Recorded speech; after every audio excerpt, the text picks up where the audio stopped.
त्यावेळेसच्या प्रस्थापितांना टक्कर देणं एवढं सोपं होतं? काम करायचं ठरल्यानंतर घरापासूनच संघर्ष सुरू बरोबर. झाला. म्हणजे पक्षातच मला संघर्ष करावा लागला. संघर्ष करावा लागला, तो संघर्ष मी केला आणि तो संघर्ष करत असतानाचा प्रवास नेत्यांनी पाहिला. तत्कालीन म्हणजे तेव्हा भाऊसाहेब होते आणि मग नंतर भाऊसाहेबांनीच संधी दिली. 2017ला मी जिल्हा परिषद लढले. जनतेलाही विश्वास होता की ताईंना जर का विधानसभेत संधी मिळाली तर चांगल्या पद्धतीने त्या काम करू शकतील. ज्यांना वारसा असतो त्यांच्या इथे सगळं म्हणजे त्या व्यक्तीला संघर्ष करण्याची वेळ येत नाही. सगळं काही सेट असतं घरामध्ये, पक्षामध्ये सुद्धा. इथे मला पक्षापासूनच संघर्ष करावा लागला. परंतु सर्वसामान्य जनता मात्र माझ्यासोबत होती. राजकारणामध्ये मी पैसे कमवण्यासाठी आलेली नाही आहे. 2019 ते 22 पर्यंतचा काळ संघर्षमय राहिला. बहुमत मिळालेलं असतानाही आपल्या पक्षाला आपल्याला विरोधी पक्षात राहावं लागतं. एवढं अवेअरनेस नाही आहे महिलांमध्ये. त्यांचे जे काही गायनिक प्रॉब्लेम्स असतील त्या ओपनली बोलू शकत नाहीत आणि मग जेव्हा वेळ हातची निघून जाते त्यावेळेला पश्चाताप करण्यामध्ये काहीच आपल्या म्हणजे हाती काहीच राहत नाही. बरोबर. आम्ही कॅन्सर स्क्रीनिंगचा कार्यक्रम घेतलेला. त्यानंतर स्क्रीनिंगनंतर कॅन्सर प्रिव्हेंटिव्ह व्हॅक्सिनेशनचा कार्यक्रम घेतलेला आणि खूप खूप चांगला प्रतिसाद आम्हाला मिळालेला. कधी कधी असं पण पाहतो की विरोधी पक्षातले आमदार जेवढ्या पोटतिडकीने मांडतात सरकारच्या विरोधात पण तसेही प्रश्न तुम्ही मांडताना दिसतात. आपण वास्तव कट्ट्यावरती आहोत. जे वास्तव आहे त्या वास्तवाशी धरून शक्यतोवर माझे विषय असतात. त्याच्यामुळे मला वाटते ते बोलण्यात आपोआपच तळमळता येते. मध्यंतरी तुम्हाला एक धमकीचं लेटर पण आलं होतं. राजकारणामध्ये तुमचा आयडॉल कोण? की जेवढे भारतीय जनता पार्टीचे आमदार आहेत ते सगळे त्यांचे मानधन शेतकऱ्यांसाठी देतील. अजूनही असं वाटतं की एक महिला म्हणून विरोध होतो कधी राजकारणात? तुम्हाला मंत्रिपद मिळणार अशी पण चर्चा होती मध्यंतरी.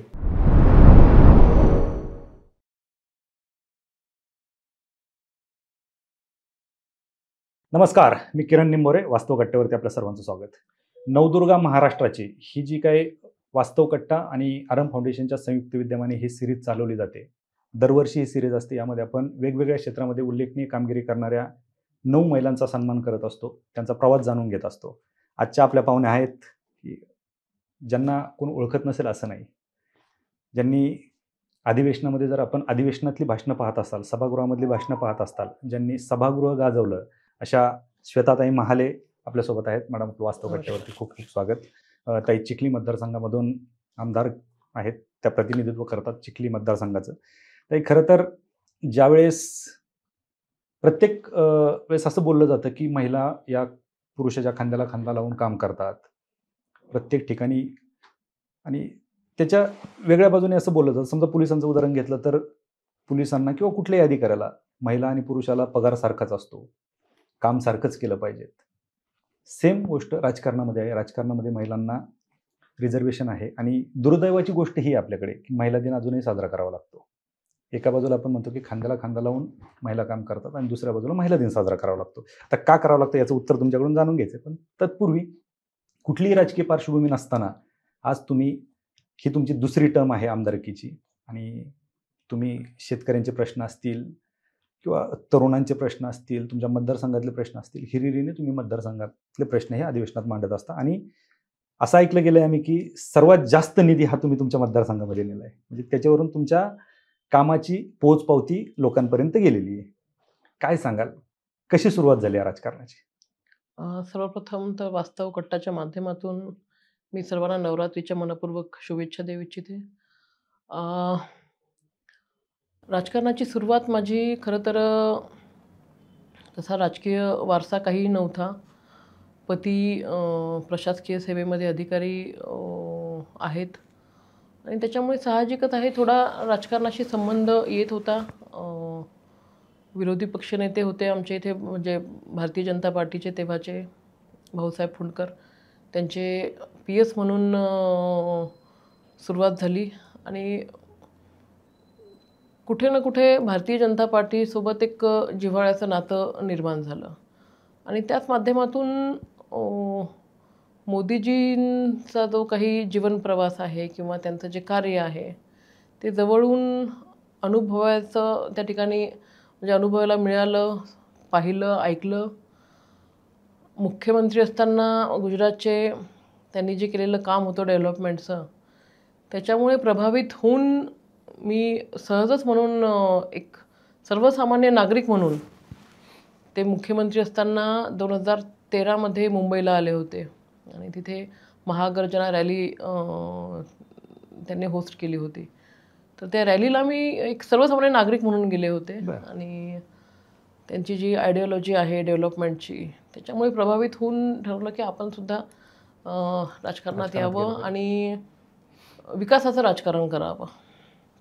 इथून माझा प्रवास सुरू झाला. अच्छा, पण तत्पूर्वी अशी काही राजकारणात आवड होती? म्हणजे कॉलेजमध्ये असताना किंवा लहानपणी प्रत्येकाचं एक स्वप्न असतं वेगळं, तसं काही कधी स्वप्न पाहिलं होतं? नाही नाही नाही, अजिबात नाही. म्हणजे काहीही संबंध नाही. लग्न झालं, लग्न झाल्यानंतर महाले साहेबांचं पोस्टिंग मुंबईला झालं आणि 2005 पासनं मुंबईला राहायला होतो. त्याच्यामुळे बुलढाणा जिल्ह्याशी किंवा चिखलीशी माहेरचं जसं नातं असतं एखाद्या मुलीचं लग्नानंतरचं, बस तेवढं एक नातं होतं. बाकी सोशली किंवा पॉलिटिकली अजिबातच मी तिकडे ॲक्टिव्ह नव्हते. पण ज्यावेळेस ठरलं तुमचं की राजकारणात जायचं आहे, तर तुम्ही आमदारकीला उभं राहिलात, परंतु तो जो तुमचा मतदारसंघ आहे चिखली, हा माझ्या माहितीनुसार काँग्रेसचा बालेकिल्ला होता आणि त्यावेळेसच्या प्रस्थापितांना टक्कर देणं एवढं सोपं होतं? सोपं तर नक्कीच नव्हतं, परंतु सर्वसामान्य शेतकऱ्यांचे, युवकांचे, महिलांचे विषय घेऊन मी रस्त्यावरती उतरत होते. संपर्क अतिशय माझा दांडगा आहे. संपर्क माझा होता, अव्हेलेबिलिटी होती आणि एक प्रामाणिकपणा होता की बाबा आपण ज्यांच्यासाठी काम करतोय त्यांच्यासाठी प्रामाणिकपणे आपण काम केलं पाहिजे, ही भावना होती. ती भावना मला वाटते लोकांपर्यंत योग्य पद्धतीने गेली आणि लोकांनी आशीर्वाद दिला. कशी होती पहिली निवडणूक? निवडणूक तशी टफच होती. म्हणजे हा प्रवास एवढा काही सोपा नव्हता. एकतर डायरेक्टली म्हणावं तर माझं भारतीय जनता पार्टीमध्ये काही काम नव्हतं आणि एकदम तुम्ही यायचं आणि विधानसभेचं तिकीट मागायचं किंवा क्लेम करायचा, तर साहजिक आहे जे आधीपासूनचे जे कार्यकर्ते असतात, पदाधिकारी असतात की ते स्वप्न उराशी बाळगून असतात की बाबा मला विधानसभा लढायची आहे आणि त्या ऐन वेळेला कोणीतरी येतो आणि तो क्लेम करतो. तर तो जो त्रास होतो तो त्रास मलाही झालेला आहे. म्हणजे भारतीय जनता पार्टीमध्ये आल्यानंतर घरातच आता काम करायचं ठरल्यानंतर घरापासूनच संघर्ष सुरू झाला. म्हणजे पक्षातच मला संघर्ष करावा लागला. पक्षातली जिल्ह्यातली नेते मंडळी असेल, पदाधिकारी असतील, कार्यकर्ते सोबत होते. संघर्ष करावा लागला. तो संघर्ष मी केला आणि तो संघर्ष करत असतानाचा प्रवास नेत्यांनी पाहिला. तत्कालीन म्हणजे तेव्हा भाऊसाहेब होते आणि मग नंतर भाऊसाहेबांनी संधी दिली पुढे निवडणूक लढण्याची. जिल्हा परिषद 2017ला मी जिल्हा परिषद लढले आणि अतिशय टफ मला जिल्हा परिषदचं सर्कल दिलं होतं, उदयनगर म्हणून, जिथे आत्तापर्यंत कधीच भारतीय जनता पार्टीचा विजय झालेला नव्हता.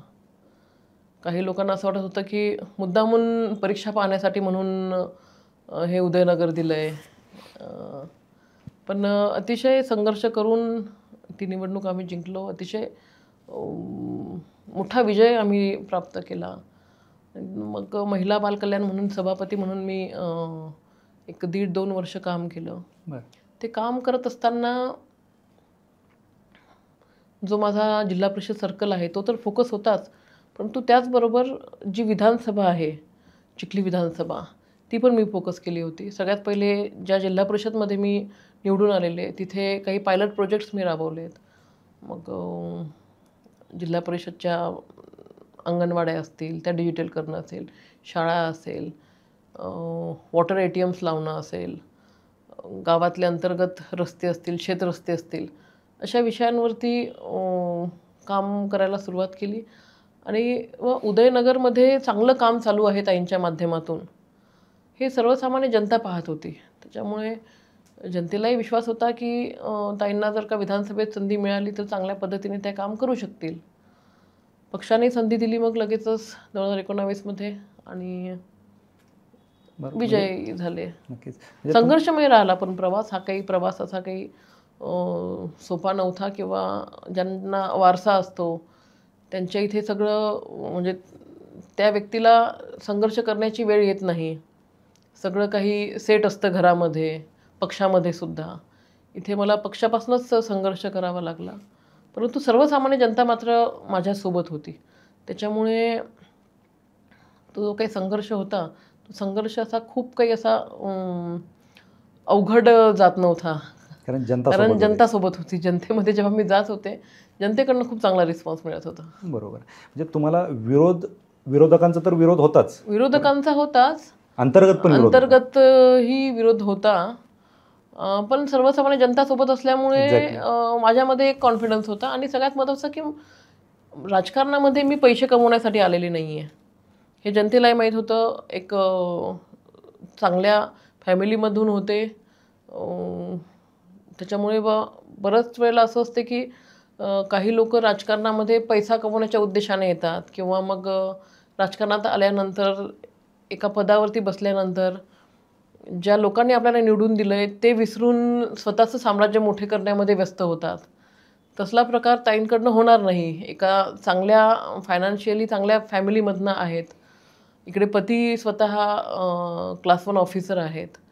त्याच्यामुळे लोकांना एक विश्वास होता माझ्यावरती. त्या विश्वासामुळे मला असं वाटतं त्यांनी मला निवडून दिलं.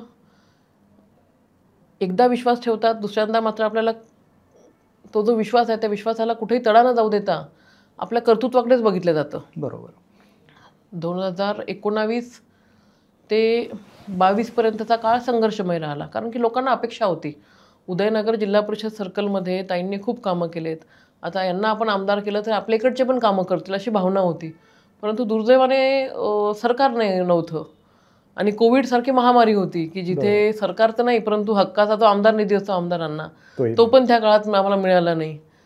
पण विरोधी पक्षात असताना सुद्धा सर्वसामान्य जनतेचा आवाज बनून मग आंदोलन असेल, रस्ता रोको असेल, असे म्हणजे एक माझा खूप मोठा मोर्चा निघाला होता, आसूड मोर्चा. जवळपास त्या आसूड मोर्चामध्ये 8-10 हजार महिला आल्या होत्या ग्रामीण भागातून. महिला. क्या बात आहे. आणि खूप जबरदस्त म्हणजे मोर्चा निघाला होता. माझं चक्काजाम आम्ही केलं होतं. महाविकास आघाडीच्या काळामध्ये कुठलीही पूर्वसूचना न देता सरसकट शेतकऱ्यांचे वीज कनेक्शन कापत होते शासन. कुठलीच कल्पना देत नव्हतं. तर त्यावेळेला आम्ही रस्ता रोको आंदोलन केलं होतं. म्हणजे जनरली असं असते की रस्ता रोको आंदोलन म्हटल्यानंतर जी वेळ असते रस्ता रोकोची त्यावेळेला आंदोलनकर्ते येतात, 10-15 मिनटं घोषणाबाजी वगैरे देतात, पोलीस येते, त्यांना डिटेन करते, ते फोटोशूट होते आणि ते निघून जातात. मीडिया येऊन गेली की पोलीस येतात, डिटेन करतात, पोलिसांच्या गाडीमध्ये बसणं होते, ते फोटोशूट झाले, मग ते निघून जातात, आंदोलन संपून जाते. आमचं आंदोलन जे चक्काजाम आंदोलन आहे ते 5 तास चाललं होतं. 5 तास नागपूर पुणे हायवेवरती आम्ही केलं होतं. आणि जोपर्यंत आम्हाला लेखी आश्वासन येत नाही की हे अशा पद्धतीची जी कनेक्शन कट करणं चालू आहे ते थांबवत नाही, आणि जे कनेक्शन तोडलेत ते 3 दिवसामध्ये पुन्हा तोडून देत नाही, तोपर्यंत आम्ही उठणार नाही. आणि आम्ही महिलांनाच जास्त तिथे घेऊन बसलो होतो. पोलीसवाले यायचेत आमच्यापर्यंत, पण त्यांनाही आम्ही तुमच्याशी आमचं काहीच हे नाही आहे, तुम्ही पण शेतकरीच आहात, शेतकरी कुटुंबातूनच आलेले आहात, आज अधिकारी असले तरी, त्याच्यामुळे तुम्ही आम्हाला सहकार्य करा. तेव्हा त्यांनीसुद्धा आम्हाला सहकार्य केलं आणि 5-5.5 तास ते आमचं आंदोलन चाललं. आणि त्या आंदोलनाची दखल शासनाला घ्यावी लागली आणि लेखी आम्हाला द्यावं लागलं. ते आमचं आंदोलन झाल्यानंतर महाराष्ट्रातनं कितीतरी फोन आलेत मला, किंवा तुम्हाला जे लेखी दिलं आहे ते आम्हाला पण द्या, आम्ही पण त्या लेखी आश्वासनावरती आमच्या इकडं जे चालू आहे वीज कनेक्शन तोडणं ते आम्ही बंद करू. खूप म्हणजे विरोधी पक्षनेता म्हणजे विरोधी पक्षामध्ये असताना फंड नव्हता किंवा कामं आमच्याकडनं होत नव्हती, पण त्या काळात घरात न बसता जो काही अन्याय होत होता त्या अन्यायाच्या विरुद्ध लोकांसोबत रस्त्यावरती उतरून आम्ही खूप म्हणजे वेगवेगळे विषय घेतलेत आणि सुदैवाने यश पण आलंय त्या सगळ्या विषयांना. बरोबर. म्हणजे ज्यावेळेस तुम्ही एकतर पहिली टर्म होती तुमची, पहिल्यांदा तुम्ही आमदार झालात, पहिल्यांदा शपथ घेतली आणि त्यावेळेस तुम्ही सत्तेत नव्हतात आणि त्यावेळेस हे चॅलेंजेस खूप मोठी गोष्ट आहे. खूप खूप मोठे चॅलेंज होते ॲक्च्युली. म्हणजे निवडणुका झाल्यानंतर एकतर बहुमत मिळालेलं असतानाही आपल्या पक्षाला आपल्याला विरोधी पक्षात राहावं लागतं. फडणवीस साहेब मुख्यमंत्री होणार अशा पद्धतीची परिस्थिती असताना फडणवीस साहेबांना विरोधी पक्षनेता व्हावं लागतं. अशा परिस्थितीमध्ये मनाची तयारी करून पुन्हा कामाला लागलो आम्ही. आणि कामाला लागल्यानंतर डिसेंबर महिन्यात मला वाटते अधिवेशन झालं आणि लगेचच आपल्या जानेवारी महिन्याच्या पहिल्या दुसऱ्या आठवड्यामध्ये मला वाटते कोविडची सुरुवात झाली होती. तेव्हापासून मग कोविडच लागला. त्याच्यामुळे खूप म्हणजे संघर्षमय प्रवास होता तो आमचा 2 वर्षाचा. नक्कीच लोकांनी खूप अपेक्षेने आणि विश्वासाने निवडून दिलं होतं. खूप विश्वासाने निवडून दिलं होतं आणि कामं होत नव्हते. उद्धव साहेब पण मुख्यमंत्री असताना म्हणजे अवेलेबल राहायचे नाही. आम्ही विरोधी पक्षनेत्यातले जरी असलो तरी काही विषय असे असतात की मुख्यमंत्र्यांपर्यंत ते विषय नेणं गरजेचे असतात. बरोबर. त्या काळात खूप संघर्ष करावा लागला आम्हाला. प्रचंड संघर्ष करावा लागला त्यात कोविड.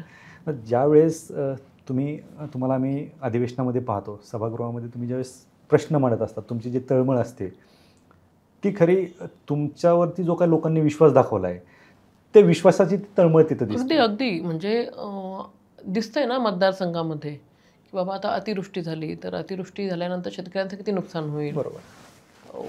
अतिशय दयनीय परिस्थिती आहे शेतकऱ्यांची. म्हणजे आता अतिवृष्टीमध्ये जर त्यांचं सोयाबीन पूर्ण गेलं किंवा उडीद मूग गेले तर त्यांची दिवाळीसुद्धा साजरी होऊ शकत नाही. बरोबर. अशा पद्धतीची म्हणजे एक सर्वसाधारण परिस्थिती ही शेतकरी बांधवांची आहे. मग तो आमच्या विदर्भातला असेल, मराठवाड्यातला असेल. आणि अशा याच्यामध्ये असं वाटतं की आपण एका पदावरती आहोत की जिथे आपण आवाज उठवला तर कुठेतरी शासन आपली दखल घेईल. बरोबर. दखल घेऊन कुठेतरी आपल्या बोलण्यावरती त्या शेतकऱ्यांना मदत मिळेल. त्याच्यामुळे एक तळमळ वाटते शेतकऱ्यांच्या बाबतीमध्ये अधिक. कुठेतरी आपल्या शेतकरी बांधवांना त्यांचा न्याय हक्क मिळाला पाहिजेत आणि आपण त्या पदावरती आहोत तर ते आपलं कर्तव्य आहे, जबाबदारी आहे. बरोबर. म्हणजे जो जगाचा जो पोशिंदा आहे त्यांनी एवढ्या विश्वासाने आपल्याला जर सभागृहात पाठवलं त्याच्यासाठी काम करणं. आणि माझ्या मतदारसंघात म्हणजे शेतकरी बहुल मतदारसंघ आहे. बरोबर. 70% जवळपास जे माझे वोटर्स आहेत, मतदार आहेत ते शेतीशी निगडीत आहेत. त्याच्यामुळे ती माझी जबाबदारीच आहे ॲक्च्युली. त्यांच्यासाठी शेतकऱ्यांसाठी तुम्ही काम करताय, परंतु महिला आणि आरोग्यासाठी पण तुमचं काम उल्लेखनीय आहे. काय काय कामं झालेत आतापर्यंत मतदारसंघात? आता तुम्ही म्हणजे मतदारसंघात तुम्ही केलेच, परंतु एकंदरीतच आपण पाहिलं तर ग्रामीण भागामध्ये महिला ह्या आर्थिकदृष्ट्या सक्षम नाही आहेत. बरोबर. ते सक्षम नसल्यामुळे त्या स्वतःच्या आरोग्याची काळजी घेऊ शकत नाहीत, 2 पैसे खर्च करू शकत नाहीत. त्याच्यामुळे त्यांच्या आरोग्याकडे पाहणं हे आपली जबाबदारी आहे. मतदारसंघामध्ये आम्ही वेळोवेळी कॅम्प घेत असतो महिलांच्या आरोग्याच्या बाबतीमध्ये. एक सगळ्यात चांगला कॅम्प आम्ही घेतला आणि तो यशस्वी ठरला आहे. सध्याच्या घडीला ग्रामीण भागामध्ये गर्भाशयाचे कॅन्सर खूप मोठ्या प्रमाणामध्ये होतात. काही चुकीच्या अंधश्रद्धा आहेत, प्रथा आहेत, रूढी आहेत आणि त्याच्यामुळं एवढं अवेअरनेस नाही आहे महिलांमध्ये. त्यांचे जे काही गायनिक प्रॉब्लेम्स असतील त्या ओपनली बोलू शकत नाहीत आणि मग जेव्हा वेळ हातची निघून जाते त्यावेळेला पश्चाताप करण्यामध्ये काहीच आपल्या म्हणजे हाती काहीच राहत नाही. बरोबर. आम्ही कॅन्सर स्क्रीनिंगचा कार्यक्रम घेतलेला, त्यानंतर स्क्रीनिंगनंतर कॅन्सर प्रिव्हेंटिव्ह व्हॅक्सिनेशनचा कार्यक्रम घेतलेला आणि खूप खूप चांगला प्रतिसाद आम्हाला मिळालेला. बरोबर. म्हणजे ज्या एजन्सीच्या माध्यमातून NGOच्या माध्यमातून आम्ही प्रोग्राम घेतला त्या NGOचं असं म्हणणं होतं की आम्ही चिखलीच्या आधी जे प्रोग्राम घेतले ते पनवेल, ठाणे, पुणे अशा भागामध्ये घेतले. तिथे आम्हाला पाहिजे एवढा रिस्पॉन्स नाही मिळाला. त्यामुळे चिखलीमध्ये हा ग्रामीण भाग आहे, रिस्पॉन्स एवढा मिळणार नाही. त्यामुळे त्यांनी कमी वॅक्सिन्स आणल्या होत्या. आम्हालाही वाटलं पहिली वेळ आहे, परंतु आम्ही जेव्हा तो प्रोग्राम घेतला तेव्हा अक्षरशः लाईन लावून महिलांनी ती वॅक्सिन घेतली आणि अजूनही आमच्याकडे मागणी करतात की ताई पुन्हा तो कॅम्प लावा. कोण करते हे महत्त्वाचं आहे. हां, ते पण महत्त्वाचं आहे, तेही महत्त्वाचं आहे त्यांना, कारण त्यांना ते पटवून देणं पण तेवढं गरजेचं आहे आणि त्यासाठी विश्वासू माणूस पाहिजे. तुम्ही ज्यावेळेस अधिवेशनामध्ये प्रश्न मांडतात तुमची पहिली टर्म होती, काय भाषण करताना, कारण आपण प्रत्येक वेळेस कुठेही गेलो एक भीती असते मनामध्ये, पहिलं ज्यावेळेस भाषण होतं त्यावेळेस काय भावना होत्या मनात? नाही, हे बघा, सर्वसामान्य ग्रामीण भागातून मी आलेले, चिखली मध्ये माझं शिक्षण झालेलं, प्राथमिक शिक्षण माझं रिसोडला झालेलं वाशिम जिल्ह्यामध्ये.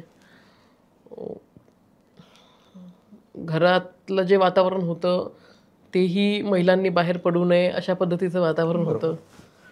त्याच्यामुळे कधी असं व्यासपीठावरती जाऊन बोलणं किंवा असला कधी अनुभव मला नव्हता, शाळेत असताना नाही, कॉलेजमध्ये सुद्धा नाही. त्याच्यामुळे एक एन्झायटी मला होती की बाबा आपण राजकारणामध्ये तर येण्याचा निर्णय घेतला, परंतु भाषण आपल्याला करता येईल का, ते जमेल का, ती एन्झायटी होती.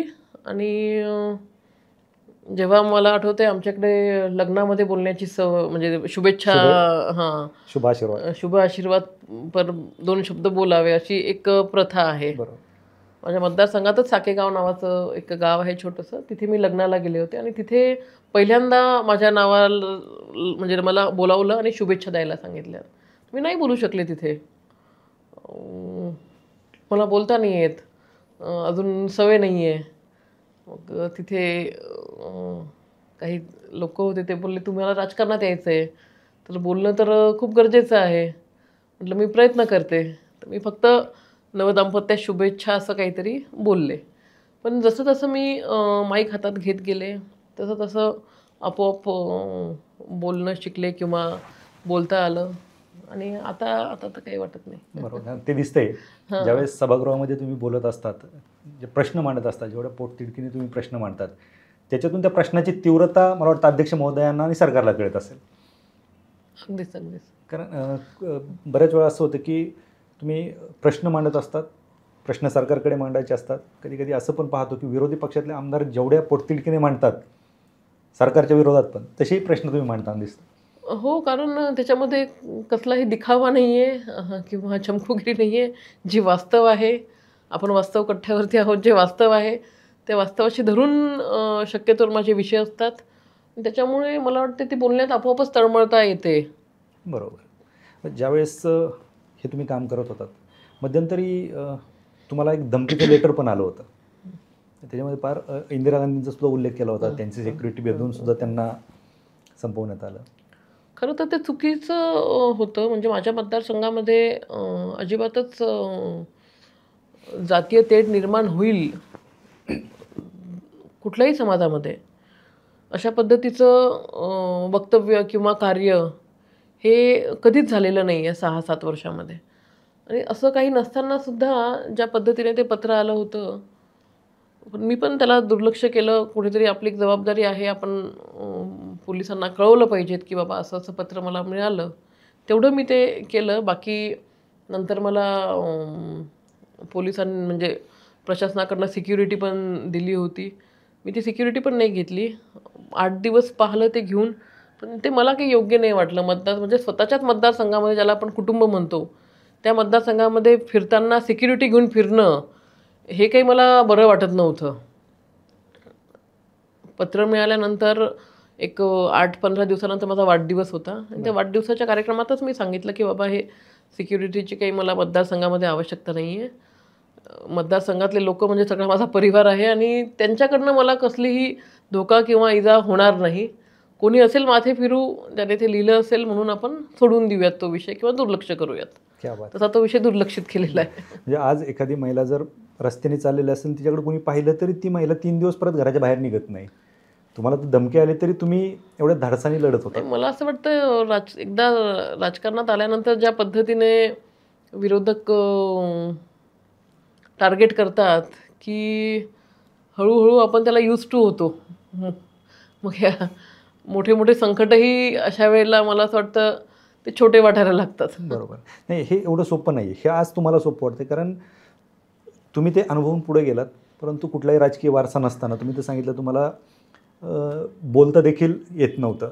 ह्या सगळ्या गोष्टी असताना म्हणजे बोलता येत नव्हतं, इथपासून तुम्ही सभागृह गाजवताय, ही खूप मोठी गोष्ट आहे. काय झालं, माझं लग्न झालं, लग्न होईपर्यंत म्हणजे अजूनही आमच्या घरातलं वातावरण महिलांनी पुढे येऊ नये किंवा अशा पद्धतीचं एकंदरीत महिलांनी एका चौकटीत राहिलं पाहिजेत अशा पद्धतीचं वातावरण होतं.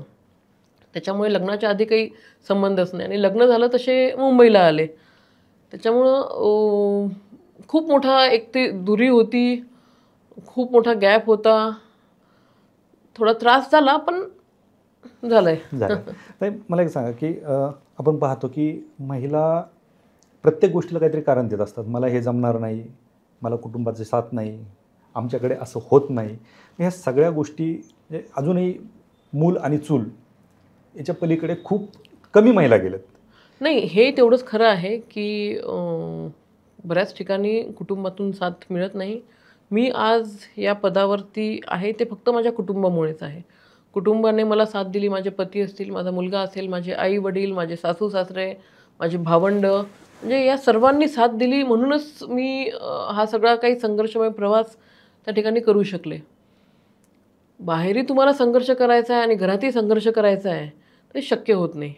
घरच्यांची जर साथ असेल तर मला असं वाटतं कुठलीही महिला तिने जे काही स्वप्न पाहिलेलं असेल तर ती ते स्वप्न पूर्ण करू शकते. फक्त तिला घरच्यांची साथ मात्र आवश्यक आहे. बरोबर. आणि आजही म्हणजे मी तुम्हाला एक किस्सा सांगते. मी महिला बालकल्याण सभापती असताना आम्ही ट्रेनिंग घेतलं होतं महिलांचं, म्हणजे त्या प्रोग्राममध्येच होतं.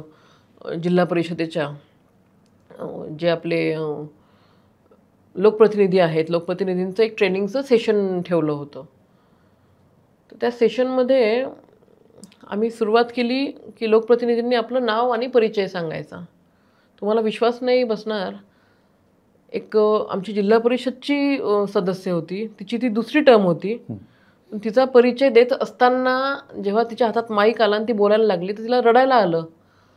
म्हटलं तुम्ही कशासाठी एवढे इमोशनल झाल्यात, म्हणजे काय झालंय? त्या म्हणे की मला कधी काम करायची संधीच नाही मिळाली. मी जिल्हा परिषद सदस्य म्हणून दुसरी टर्म आहे, पण माझ्या हातामध्ये माईक पहिल्यांदा आला. माझे पती कधी मला कामच करू देत नव्हते किंवा मला संधीच मिळाली नाही. ते ऐकून म्हणजे मी स्तब्ध झाले की असं सुद्धा आहे. 33% रिझर्वेशनचं करायचं काय? म्हणजे आज एका बाजूला रिझर्वेशनसाठी एवढी भांडणं चालली आहेत. मला असं वाटतं त्या घरातल्या पुरुषांनीच थोडं समजूतदारपणाने घेऊन आपल्या बहिणीला किंवा आईला किंवा बायकोला त्या ठिकाणी संधी दिली पाहिजे, तिच्यावरती विश्वास ठेवला पाहिजे आणि चुकत असेल तर समजून सांगितलं पाहिजे. पण तिला संधी दिली पाहिजे. बरोबर. म्हणजे आपण प्रत्येक वेळेस समाज समाज समाज म्हणत असतो, पण समाजाच्या आधी कुटुंबाने सुधारणं गरजेचं आहे. हो, अगदी. ते तुम्ही आज आमदार आहात आणि आपण ज्या महिलांविषयी आत्ता बोलत होतो, प्रत्येक महिलेला स्वतःचं एक काहीतरी कारण असतं. तुम्ही मतदारसंघ सांभाळताय, तुम्ही महाराष्ट्राचे प्रश्न पाहताय, तुम्ही कुटुंबही सांभाळताय. आज तुम्ही चिखली, पुणे, मुंबई प्रत्येक जिल्ह्यामध्ये तुम्ही फिरत असतात. कसं मॅनेज करताय? कुटुंबाची साथ असल्यामुळेच हे मॅनेज होते. काम करणारी जी माझी टीम आहे, माझी PA आहेत, माझी सोशल मीडियाची टीम आहे, बॅक ऑफिस जे असतं आपलं ते आहे आणि कार्यकर्ते पण आहेत, पक्षाचे पदाधिकारी आहेत. या सगळ्यांचं कॉम्बिनेशन मला वाटते एक टीमवर्क म्हणून आपण चांगल्या पद्धतीने टीम आपली निर्माण झाली तरी सगळं करणं शक्य होतं. आणि सगळ्यात महत्त्वाचं कुटुंबाची साथ आहे. एक मॅच्युअर्ड फॅमिली असणं खूप गरजेचं राहतं. ते जर का असेल तर सगळ्या गोष्टी आपण सुरळीत करू शकतो. बरोबर. कारण आज आपण पाहतो की कित्येक महिला घराच्या बाहेर पडायला तयार नसतात. आज तुम्ही पूर्ण महाराष्ट्र पिंजून काढताय, महिलांसाठी कामं करताय. बऱ्याच वेळा आम्ही असं पाहतो की आता तुमचे पती अधिकारी आहेत, तुम्ही कित्येक अधिकारी असतात की ते काम करत नाहीत म्हणून तुम्ही त्यांच्या मोर्चा ऑफिसमध्ये जाऊन बसता, त्यांना झापता. काय सिच्युएशन असते त्यावेळेस? प्रत्येक वेळेस म्हणजे बऱ्याच वेळा तुम्ही असं होतं की अधिकाऱ्यांकडे जाता, एखाद्या शेतकऱ्याचा प्रश्न असतो. मी तुमचे काही व्हिडिओ पाहिले होते की काय होते शेतकऱ्यांच्या बाबतीमध्ये ज्या काही योजना असतील तर त्या योजनांची अंमलबजावणी पाहिजे त्या पद्धतीने प्रशासकीय अधिकारी करत नाही आणि मग नाईलाजाने आम्हाला ॲग्रेसिव्ह व्हावं लागतं. खरं तर आमची काही इच्छा नसते कोणाला मोठ्या आवाजात बोलण्याची किंवा ॲग्रेसिव्ह मोडमध्ये जाऊन म्हणजे अटॅक करण्याची, पण नाईलाजाने एकदा सांगून, दोनदा सांगून, तीनदा सांगून जेव्हा ऐकल्या जात नाही किंवा वारंवार प्रशासनाकडनं पण नको त्या गोष्टीवरतीच बोट ठेवून ती जी पर्टिक्युलर योजना असेल ती शेतकऱ्यांना दिल्या जात नसेल, तर अशा वेळेला ॲग्रेसिव्ह व्हावं लागतं आणि मला वाटतं ते झालंही पाहिजे. माझा एक व्हिडिओ खूप व्हायरल झाला होता. मी मतदारसंघामध्येच एका चांदोडमधल्या आमच्या बँक ऑफ महाराष्ट्रामध्ये गेले होते. तर तिथे शेतकऱ्यांना ते क्रॉप लोनच देत नव्हते. बरं. ऑगस्ट महिना आलेला तरीसुद्धा त्याला क्रॉप लोन इश्यू होत नव्हतं. इकडे शासनाने सांगितलेलं की बाबा कमीत कमी कागदपत्र म्हणजे घेऊन त्या ठिकाणी शेतकऱ्यांना क्रॉप लोन तुम्ही अदा करा. अडवणूक होऊ नये. अडवणूक होऊ नये आणि होल्ड लावू नये. जे म्हणजे जे काही पीक विमा असेल किंवा अतिवृष्टीचे पैसे हे ज्या शेतकऱ्यांच्या खात्यावरती येतात तर त्याला होल्ड लावण्यात येतं बँकेकडनं. बरोबर. तर बाबा होल्ड लावण्याचा अधिकार तुम्हाला नाही आहे. हे दोनदा तीनदा त्यांना फोनवरती बोललो, परंतु ते झालं नाही. त्यांनी ऐकलं नाही. मग शेवटी आम्हाला बँकेत जावं लागलं आणि मग तिथे आवाज वाढवावा लागला. त्यानंतर ते काम झालं. म्हणजे वाईट वाटतं की बाबा शेतकऱ्यांच्या बाबतीमध्ये जर का अशा पद्धतीने अडवणूक होत असेल आणि फक्त तो सुशिक्षित नसल्यामुळं जर का त्याला अडवणूक होत असेल तर कुठेतरी एक सर्वसामान्य म्हणजे मीच नाही, सर्वसामान्य एक मन आहे ते हे लावून जातं. बरोबर. नक्कीच. आणि जर तुम्ही तो पुढाकार घेतला नसता तर कदाचित त्या शेतकऱ्यांची तीच परिस्थिती परत पुढे कंटिन्यू राहिली असती. तुम्हाला लंडनमध्ये लोकमतचा महाराष्ट्र रत्न हा पुरस्कार मिळाला. ही तुमच्या कामाची पोचपावती होती. काय भावना होत्या त्यावेळेस? नाही, याच्या आधी मला लोकमतने मला वाटते 2022-23मध्ये बेस्ट MLA ऑफ द इयरचा पुरस्कार दिला होता. त्याच्यानंतर आमच्या विधिमंडळातर्फे उत्कृष्ट भाषणचा पुरस्कार मिळाला आणि आता हा लोकमतचा पुरस्कार मिळाला. पुरस्कार कुठलाही असू द्या ती एक जबाबदारी पण असते. आनंद तर होतोच, परंतु आनंद होत असताना जबाबदारीसुद्धा त्या ठिकाणी वाढते. अपेक्षा लोकांच्या वाढतात आणि त्या अपेक्षांना कुठे तडा न जाता काम सुद्धा करावं लागतं. बरोबर. आनंद झाला, नक्कीच आनंद झाला आहे. सगळ्यात महत्त्वाचं तर मतदारसंघातल्या जनतेमुळे खरं ही संधी मिळाली. त्याच्यामुळे जेवढे काही पुरस्कार मला आत्तापर्यंत मिळाले ते तर मी सगळे मतदारसंघातल्या लोकांनाच समर्पित केलेले आहेत.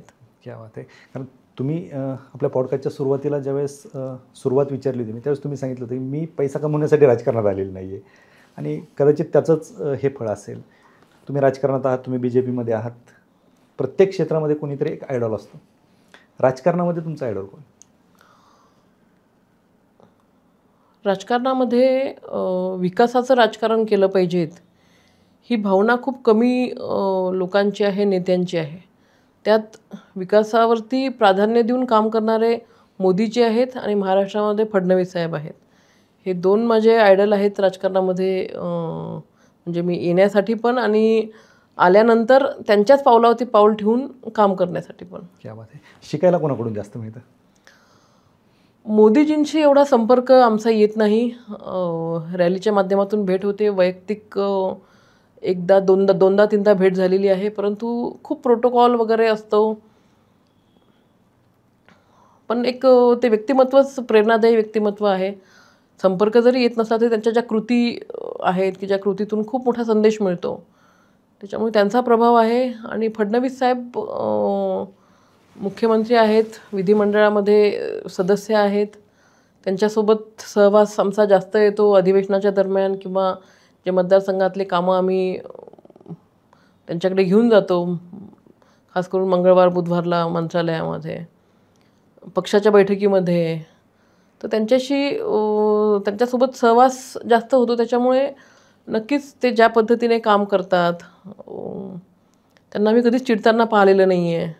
बरोबर. 3 वाजेपर्यंत ते काम करतात, परंतु कधीच कोणावरती चिडलेलं किंवा मोठ्या आवाजात बोललेलं मी कधीच म्हणजे पाहिलेलं नाही. त्यांचा स्टाफ असेल, आता आम्ही पण आमच्या मतदारसंघामध्ये काम करताना काही प्रसंग येतात किंवा काही वेळ अशी येते की एखाद्या वेळी आपण कुठे दौऱ्यामध्ये असलो मतदारसंघामध्ये, वेळेवरती जेवण नाही मिळालं तर चिडचिड होते.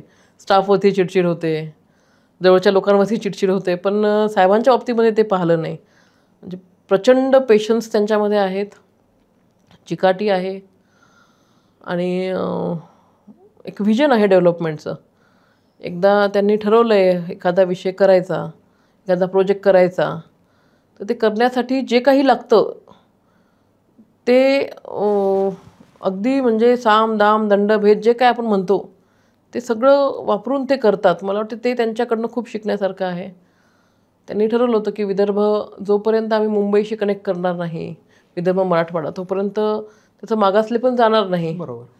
मग त्यांनी समृद्धी महामार्ग हाती घेतला. जेव्हा हाती घेतला तेव्हा विरोधक त्यांच्यावर टीका करत होते, पण आज तेच विरोधक त्याच रस्त्याने प्रवास करतायत. बरोबर. किंवा त्याचं महत्त्व किती आहे हे आज आपल्याला म्हणजे समजतंय. त्यामुळे फडणवीस साहेब. बरोबर. तुम्ही मला वाटतं तुमच्या मतदारसंघामध्ये एक लायब्ररी सुरू केलेली आहे. काय उद्देश होता? त्याची मागणी होती? हो, मागणी होती. आणि मतदारसंघातले मुलं MPSC, UPSC किंवा कुठल्याही स्पर्धा परीक्षा, या स्पर्धा परीक्षांच्या प्रिपरेशनसाठी पुण्याला येण्याचा खूप एक ट्रेंड आमच्याकडे आला होता. बरोबर. म्हणजे अजूनही आहे. पण सर्वसामान्य कुटुंबातल्या मुलांना ते शक्य नाही होत. आईवडील शेतकरी असतात, मोलमजुरी करतात आणि पुण्यातला खर्च किंवा ते कोचिंग क्लासेसची फी, इथे राहण्याचा खाण्याचा खर्च हा झेपावत नाही. मग असे जे मुलं आहेत ते तिथेच ग्रामीण भागामध्येच राहतात. आणि असं नाही की ते मुलं हुशार नाही आहेत, प्रचंड हुशार आहेत, मेहनती आहे, फक्त त्यांना पाहिजे ते इन्फ्रास्ट्रक्चर तिथे मिळत नाही. तर ते जर आपण उपलब्ध करून दिलं तर नक्कीच त्यांच्या आयुष्यामध्ये सुद्धा चांगले, म्हणजे त्यांचं जे स्वप्न आहे स्पर्धा परीक्षेमध्ये उत्तीर्ण होण्याचं, ते स्वप्न ते पूर्ण करू शकतील. म्हणून आम्ही अभ्यासिका काढल्यात. आम्ही अभ्यासिका म्हणतो त्याला, अभ्यासिका काढल्यात आणि खूप चांगल्या पद्धतीने प्रतिसाद त्याला मिळालेला आहे. मुलांची वेगळी, मुलींची वेगळी. अर्थातच महाराष्ट्रामध्ये लाखो विद्यार्थी तयारी करतात. पुण्यासारख्या ठिकाणी तुम्ही म्हटलं तसं खरं ते परवडणारं नाही आहे, कारण राहणं, खाणं, पिणं, क्लासेस याचा खर्च खूप असतो.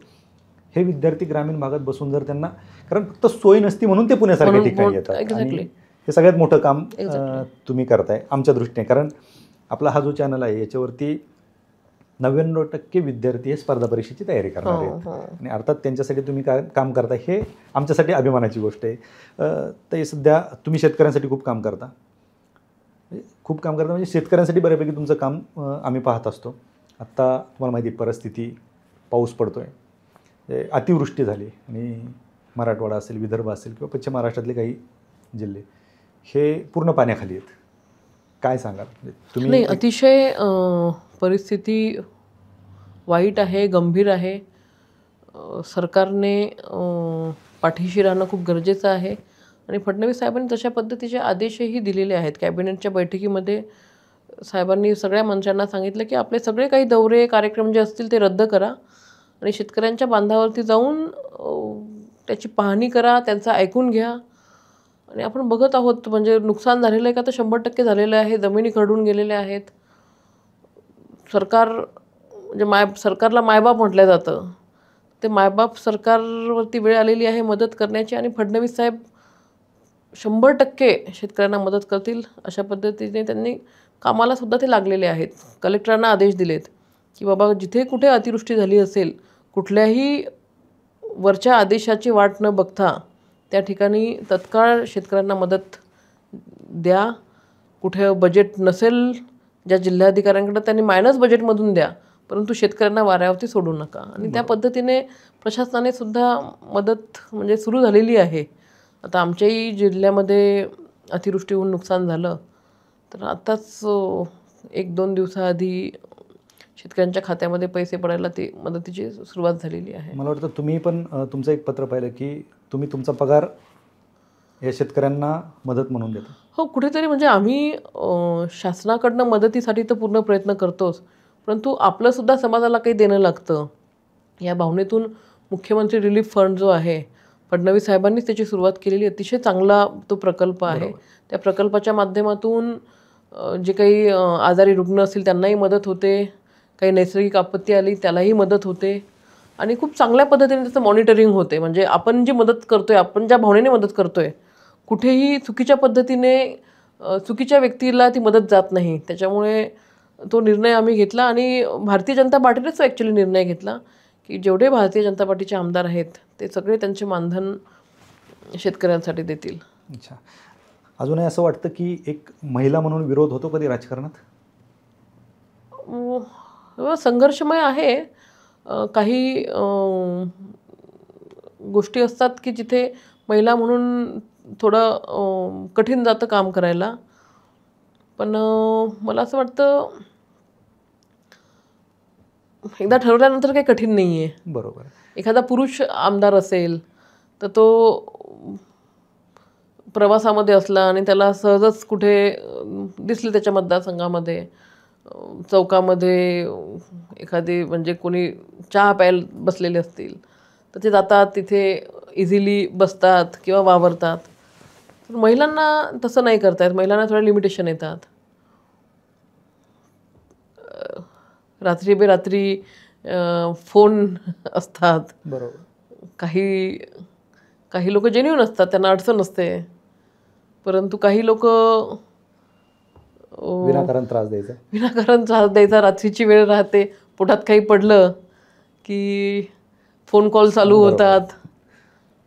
काही म्हणजे ते आता उगाच फोन लावायचा स्पीकरवरती आणि मग बाकीचे लोक गोळा करायचे आणि मग बोलायचं. असे अनुभव येतात आम्हाला, पण चांगले अनुभव असतात. बरोबर. त्याच्यातून शिकायला खूप भेटतं. शिकायलाही मिळतं त्याच्यातून. बरोबर. अजूनही माझ्या माहितीनुसार राजकारणामध्ये जेवढं महिलांचं प्रमाण पाहिजे तेवढं नाही आहे. मला असं वाटतं ते प्रमाण नसल्यामुळेच मोदी साहेबांनी शक्तिवंदन तो कायदा केला आणि 33% आरक्षण महिलांना दिलं आहे. ते लागू होईल. मी मगाशीही बोलले, आजही बोलते, आरक्षण जरी दिलं तरी जोपर्यंत ती महिला ठरवत नाही की आपण आर्थिकदृष्ट्या साक्षर आणि सक्षम झालं पाहिजे तोपर्यंत ती इंडिपेंडंट होऊ शकत नाही आणि तोपर्यंत ती काम करू शकत नाही. त्याच्यामुळे आर्थिक साक्षरता आणि आर्थिक सक्षमता हे दोन्ही असणं खूप गरजेचं आहे. बरोबर. स्वतःच्या पायावरती महिला उभी राहिली की तिला आपोआप एक कॉन्फिडन्स येतो. तो कॉन्फिडन्स आल्यानंतर तिच्यावरती काही संकट आले की त्या संकटाचा सामना ती करू शकेल. परंतु तिच्या हाती जर का काही जबाबदारीच नसेल आणि एकदमच तुम्ही तिला समाजामध्ये म्हणजे एखाद्या निवडणुकीला उभे कराल, तिला ते शक्य नाही होणार. सगळ्यात महत्त्वाचं आहे आर्थिकदृष्ट्या आपण तिला सक्षम केलं पाहिजे, साक्षरसुद्धा केलं पाहिजेत. बरोबर. आणि हा जर बदल समाजात झाला तर नक्कीच महिला नक्कीच आता 50% स्थानिक स्वराज्य संस्थेमध्ये आरक्षण होतच ना. बरोबर. म्हणजे आहेच. परंतु खरंच कितपत म्हणजे किती महिला काम करू शकतात, किती महिलांना काम करू दिलं जातं हे सुद्धा पाहणं गरजेचं आहे. एक्झॅक्टली. आता सरपंच आता 50% आरक्षण आहे. बरोबर. पण ते किती महिला सरपंच आहेत की त्या खरंच त्यांची इच्छाशक्ती जरी असली पण त्यांना काम करू दिलं जातं हे पण पाहणं गरजेचं आहे. खूप कमी महिला अशा आहेत की त्या खूप कमी महिला आहेत. त्यांची इच्छा असते पण त्यांना घरातूनच त्यांच्यावरती विश्वास ठेवला जात नाही किंवा हे तुझं काम नाही आहे, आरक्षण निघालं म्हणून तुला तुझा अर्ज भरला, बाकी तुला काय कळतं, तू घरच बघ, असे टोमणे मारले जातात आणि मग डिमोरलाइज केलं जातं.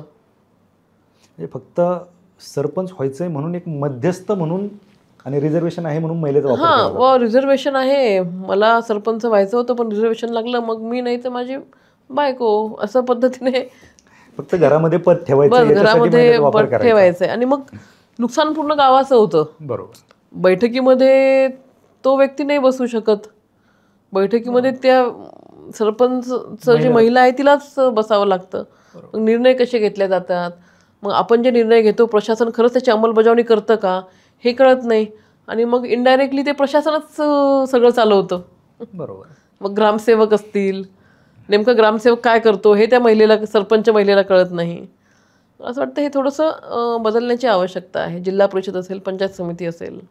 बरोबर. प्रशासनाचा विषय निघाला म्हणून असं बऱ्याच वेळा पाहायला भेटतं की लोकप्रतिनिधी आणि प्रशासकीय अधिकारी त्या स्थानिक लेवलचे यांचे बरेच वेळेस क्लॅशेस होताना आपण पाहतो. तुमच्या बाबतीत असं कधी घडतं? नाही. मला म्हणजे महाले साहेबांमुळे सुद्धा मला असं वाटतं की प्रशासकीय अधिकाऱ्यांमध्ये एक माझ्याबद्दल सॉफ्ट कॉर्नर असेल की बाबा ताई आपल्याच कुटुंबातल्या एक लोकप्रतिनिधी आहेत. मला तरी असा कुठे त्रास जाणवलेला नाही आहे. त्यांच्याही काही अडचणी असतात, प्रशासकीय अधिकाऱ्यांच्या पण काही अडचणी असतात, त्या कोणी समजून त्याही घेत नाही. आपण समजून घेतल्या पाहिजेत. बऱ्याच वेळेला असं होतं की लोकप्रतिनिधी फोन करतात की बाबा हे काम का झालं नाही किंवा हे काम करा, तर त्यांची काही अडचण असते. शेवटी शासन आहे, शासनालाही कागद लागतो किंवा काही निर्णय घ्यायला त्यांना त्याच्यामध्ये पण ती पॉवर पाहिजे असते. बरोबर. बरेचसे विषय असतात, पण लोकप्रतिनिधी आणि प्रशासन यांचा जर का समन्वय चांगला असेल तर मला वाटते चांगल्या पद्धतीने आपण डेव्हलपमेंट करू शकतो. वैयक्तिक लाभाच्या ज्या योजना असतील त्याचं इम्प्लिमेंटेशनसुद्धा आपण चांगल्या पद्धतीने करू शकतो. एक्झॅक्टली. समन्वय खूप महत्त्वाचा आहे. बरोबर. मग असं कधी जर पेच प्रसंग आला, राजकारण आणि राजकीय किंवा प्रशासकीय, महाले साहेबांची कधी मदत घेता? हो, अगदी. मार्गदर्शन माले साहेबांचं मार्गदर्शन नेहमी असतं. नेहमी महाले साहेबांचं सांगणं असतं की तुम्हाला जर का कामं अधिकाऱ्यांकडून करून घ्यायची असतील तर तुम्हाला त्या गोष्टीचं पूर्ण नॉलेज असणं महत्त्वाचं राहतं. बरोबर. बरेचसे मंत्रीसुद्धा तर महाले साहेबांनी बराच जवळपास 20-22 वर्ष झाले मंत्रालयामध्ये, विधानभवनमध्ये काम केलेलं आहे. तर त्यांचं म्हणणं आहे की बऱ्याच वेळेला असे मंत्री पण आहेत की ज्यांना नॉलेज नसल्यामुळे सेक्रेटरी त्यांचं ऐकत नाहीत. बरं. आणि त्याच वेळेला एखादा राज्यमंत्री जरी असला परंतु तो नॉलेजेबल असला, त्याच्यामध्ये नॉलेज जर का असेल तर सेक्रेटरी त्याचं ऐकतात. त्याच्यामुळे नॉलेज खूप महत्त्वाचं आहे. नॉलेज जर तुमच्याकडे असेल तर साध्या आमदाराचं सुद्धा सेक्रेटरी लेवलपर्यंत कुठेही काम वाढत नाही. बरोबर. ते स्वयंपाक करता कधी घरी? आता खरं वेळ मिळत नाही तेवढा, पण जेव्हा करायचे तेव्हा चांगला करायचे असं घरचे लोक सांगतात. हा प्रश्न याच्यासाठी होता की आमदार असतील, खासदार असतील, मिनिस्टर असतील, महिला विशेषतः, किंवा कोणी IAS IPS अधिकारी असतील, कुठलेही अधिकारी असतील, तर सर्वसामान्य महिलांचा त्यांच्याकडे पाहण्याचा दृष्टिकोन असा असतो की यांना कुठे स्वयंपाक येत असेल, या कुठे स्वयंपाक करत असतील, यांच्या हाताखाली नोकर असतात, तेच करत असतात. मला वाटतं महिला ही कुठल्याही क्षेत्रामध्ये जाऊ द्या, किचनचा आणि तिचा संबंध कधीच तुटत नाही. बरोबर. 10-15 वर्ष जरी झालेत, आता समजा मी राजकारणामध्ये येऊन एक 10 वर्ष निरबोट झालेत, परंतु आजही माझ्या हातामध्ये जर का पोळपाट बेलणं दिलं तर मी चांगल्या पद्धतीने पोळी लाटू शकेल, पुरणपोळी करू शकेल. ते एक उपजतच मला वाटते गुण असेल महिलांमध्ये. नाही, नक्कीच. महिला ही दुर्गेचा अवतार आहे. हो, शेवटी ती दुर्गा जागी करायची की नाही करायची हे शेवटी त्या महिलेच्या, जेव्हा वेळ येते, प्रसंग येते, मला वाटते त्या प्रसंगाशी जुळतं घेऊन कुठल्याही प्रसंगावरती मात करण्याची ताकद महिलांमध्ये आहे. बरोबर. ज्यावेळेस विरोधक पण टीका करत असतात त्यावेळेस असं खचून गेल्यासारखं होतं? नाही होत, कारण त्यांचं कामच आहे. जोपर्यंत म्हणजे आता विरोधक म्हणावे तर ते आता पदावरती नाही आहेत. लोकांचं लक्ष केंद्रित करण्यासाठी काय केलं पाहिजे, तर बा आमदारावरती बोला, किंवा मग आता समजा फडणवीस साहेबांच्या बाबतीमध्ये त्यांच्या कार्यावरती बोला. जोपर्यंत ते बोलणार नाहीत तोपर्यंत त्यांच्याकडे पण लोकांचं अटेन्शन जाणार नाही. बरोबर. त्याच्यामुळे ते त्यांचं काम करतात, आपण आपलं काम करायचं. नक्कीच. शेवटी या पॉडकास्टच्या शेवटी एक महिलांसाठी एक प्रश्न, महिलांनी राजकारणात येण्यासाठी अजूनही त्यांचं कुटुंब, आत्ता आपण त्याच्यावरच बोलत होतो, कुटुंब असेल किंवा समाज असेल, अजूनही महिलांना राजकारणात जाण्यासाठी प्रोत्साहित करत नाहीत. काय संदेश द्याल त्या महिलांना? विशेषतः महिला म्हणजे आईच मुलीला जाऊन देत नाही. मला वाटतं आता तो काळ नाही राहिला. ज्या पद्धतीने आता विकासाला महत्त्व दिलं जातं, जुन्या काळामध्ये कळत नव्हतं जबाबदारी नेमकी काय आहे लोकप्रतिनिधींची, किंवा कशा पद्धतीने राजकारणामध्ये आल्यानंतर आपण विकासाच्या माध्यमातून त्या गावाचा चेहरामोहरा आपण बदलू शकतो. आता सोशल मीडियाच्या माध्यमातून त्याच्यामध्ये ट्रान्सपरन्सी आली आहे.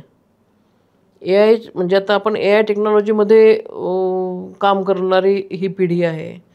मला वाटतं आता तो विषय नाही राहिला.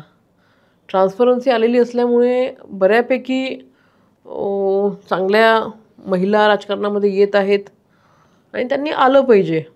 सगळ्यांनी तर का म्हटलं की बाबा राजकारण नको किंवा राजकारण गलिच्छ आहे, तर मग ते साफ करायला चांगलेच लोक लागतील. बरोबर. जोपर्यंत चांगले लोक येणार नाही तोपर्यंत ते चित्रही बदलू शकणार नाही. बरोबर. त्याच्यामुळे मला असं वाटतं आता थोडा फरक पडलेला आहे. विकासात्मक राजकारणाला महत्त्व दिलं जात आहे आणि आता आपण बघतोय म्हणजे वारसानं का होणार पण बऱ्याचशा महिला तुम्हाला राजकारणामध्ये दिसत आहेत. परिस्थिती बदललेली आहे. 10 वर्षा आधीची वेगळी होती आणि परंतु आताची परिस्थिती वेगळी आहे. बरोबर. तुम्हाला मंत्रिपद मिळणार अशी पण चर्चा होती मध्यंतरी. चर्चा राजकारणामध्ये खूप होतात. चर्चेला काही महत्त्व नसते. विदर्भातून मी एकमेव भारतीय जनता पार्टीचे आमदार गेल्या वेळेला पण होते आणि या वेळेला पण. त्याच्यामुळे खास करून माझ्या भागातल्या किंवा विदर्भातल्या लोकांना वाटायचं की बाबा मंत्रिपद मिळतं. परंतु मी सांगितलंय कुठल्याही पदासाठी किंवा याच्यासाठी राजकारणात आलेली नाही आहे.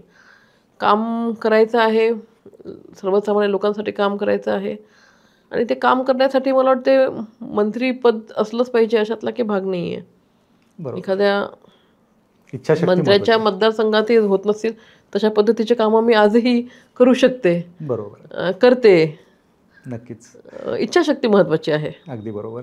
कारण आजची आपली ही जी काही पॉडकास्टची सिरीज आहे नवदुर्गा महाराष्ट्राच्या, या सिरीजमध्ये खरं तर तुम्हाला आमंत्रित करण्याचं कारणच हे होतं की कुठलाही राजकीय वारसा नसतानाही तुम्ही तुमच्या मतदारसंघातच नाही परंतु म्हणजे तुम्ही अधिवेशनात मांडलेले प्रश्न जे शेतकऱ्यांचे असतील ते फक्त तुमच्या मतदारसंघातलेच नाहीत, ते समजतं महाराष्ट्रातल्या. हो, आता मी मतदारसंघ म्हणजे 2-3 विषय जे सभागृहामध्ये मांडले होते ते फक्त मतदारसंघापुरते नव्हते. नदीजोड प्रकल्प झाला पाहिजेत. बरोबर. वैनगंगा पैनगंगा ही माझी मागणी होती. माझ्या मागणीवरती तो प्रोजेक्ट फडणवीस साहेबांनी मंजूर केला. मी तारांकित प्रश्न लक्षवेधी केली होती की बाबा हा प्रोजेक्ट शासन करणार का. तेव्हा फडणवीस साहेब उपमुख्यमंत्री होते, अर्थमंत्री होते.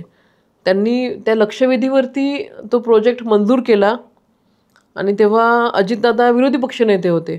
तर अजितदादाने आक्षेपसुद्धा घेतला होता की एका लक्षवेधीवरती तुम्ही 80-80 हजार कोटीचे प्रोजेक्ट करताय, मग काय चालू आहे हे नेमकं. तर असेही बरेचसे निर्णय आहेत की जे सभागृहामध्ये मी जे विषय घेतलेत ते फक्त मतदारसंघासाठी म्हणून नाही तर एक दारूबंदीचा विषय आम्ही घेतला. तरुण असतील किंवा कमी वयातले मुलं असतील जे व्यसनाधीन झालेले आहेत, मग ते गुटखा असेल किंवा बाकी काही अंमली पदार्थ असतील, तो विषय आम्ही घेतला. शेतरस्त्याचा विषय घेतला. महाराष्ट्रामध्ये खूप कमी असे मतदारसंघ आहेत की जिथे शेतरस्ते झालेले आहेत रोजगार हमीमधून. ते होतच नाहीत किंवा ते शक्यच नाही अशा पद्धतीचा एक प्रशासनामध्ये पण आणि सर्वसामान्य जनतेमध्ये सुद्धा एक चुकीच्या पद्धतीने माइंडसेट केलेला होता की बाबा रोजगार हमीमधून क्षेत्रस्थे होतच नाहीत. परंतु आम्ही ते करून दाखवलेत. असे खूप कमी मतदारसंघ आहे महाराष्ट्रामध्ये, म्हणजे अगदी 7-8 मतदारसंघ असतील. ते शेतरस्ते जेव्हा केलेत त्यात काय अडचणी आहेत, काय सुधारणा केली पाहिजेत, हा विषय आम्ही सभागृहामध्ये घेतला. आता तो निर्णय बावनकुळे साहेबांनी घेतला. माझ्या चिखली तहसीलमध्ये जिवंत सातबारा मोहीम आम्ही राबवली आणि अतिशय यशस्वी आमचा प्रयोग ठरला. मग चिखली तहसीलमधून बुलढाणा जिल्ह्यामध्ये आम्ही तो जिवंत सातबारा मोहीम राबवली. तिथे तो यशस्वी झाला. मग सभागृहामध्ये विषय घेतला. बावनकुळे साहेबांना विनंती केली की आम्ही जिवंत सातबारा मोहीम आमच्या मतदारसंघामध्ये आणि त्यानंतर जिल्ह्यामध्ये राबवली. खूप चांगला फायदा लोकांना झाला. मग त्यांनी पूर्ण महाराष्ट्रामध्ये GR काढला, त्याचा 3 दिवसामध्ये GR काढला आणि जिवंत सातबारा मोहीम जी चिखलीची होती ती पूर्ण महाराष्ट्रामध्ये लागू केली. सुरुवात करणार कोणतरी पाहिजे. म्हणजे असे बरेचसे विषय झालेत. कोविडच्या काळामध्ये मक्का उत्पादक जे शेतकरी आहेत त्यांची मक्का घेतल्या जात नव्हती. जे शासकीय खरेदी केंद्र असतात तिथे मक्का घेतल्या जात नव्हती. त्याला कारण असं होतं की शेतकऱ्यांकडनं मक्का घेतल्यानंतर ती खरेदी केल्यानंतर ते साठवणूक करण्यासाठी जे बारदाना लागतो त्याला बारदाना म्हणतात, म्हणजे पोते वगैरे जे लागतात. तर ते पोते आपल्याला कलकत्त्यावरनं येतात, पण कोविडच्या लॉकडाऊनमुळे ते पोतेच त्यांना मिळाले नाही, बारदाना उपलब्ध नव्हता शासनाकडे. त्याच्यामुळे ते मक्का खरेदी करत नव्हते डेट देऊन सुद्धा. मग आम्ही तेव्हाही उपोषण केलं, आंदोलन केलं आणि आमची मागणी होती की बा शेतकरी त्या केंद्रामध्ये जेव्हा मक्का आणतो तो काही सुट्टा आणत नाही, तो कुठल्या ना कुठल्या बारदाण्यामध्ये आणतो, म्हणजे पोत्यामध्ये आणतो. तर त्याच्या पोत्यासहित आपण खरेदी करा आणि त्या पोत्याची काय जी काही परिस्थिती असेल त्या परिस्थितीनुसार त्यालाच तो भाव द्या. तर तो निर्णय पूर्ण महाराष्ट्रासाठी लागू झालेला. क्या बात आहे. बरेचसे विषय आहेत की जे मतदारसंघासोबत महाराष्ट्रासाठी सुद्धा फायद्याचे ठरलेत. नक्कीच. कारण एक निस्वार्थी राजकारणी आणि उच्च शिक्षित राजकारणी जर उच्च शिक्षण नाही आहे माझं, माझी डिग्री नाही आहे. मी 12वी केलं, 12वी नंतर फार्मसी केलं, डी फार्मसी केलं आणि लगेचच लग्न ठरलं. अच्छा. पुढे बी फार्म करायचं होतं, परंतु डी फार्मचं सेकंड इयर चालू असतानाच माझं लग्न ठरलं आणि मग शिक्षण मी करू नाही शकले पूर्ण. नक्कीच. परंतु शिक्षणापेक्षाही जो तुमचा निस्वार्थ भाव आहे हां, तो महत्त्वाचा तो खूप महत्त्वाचा आहे.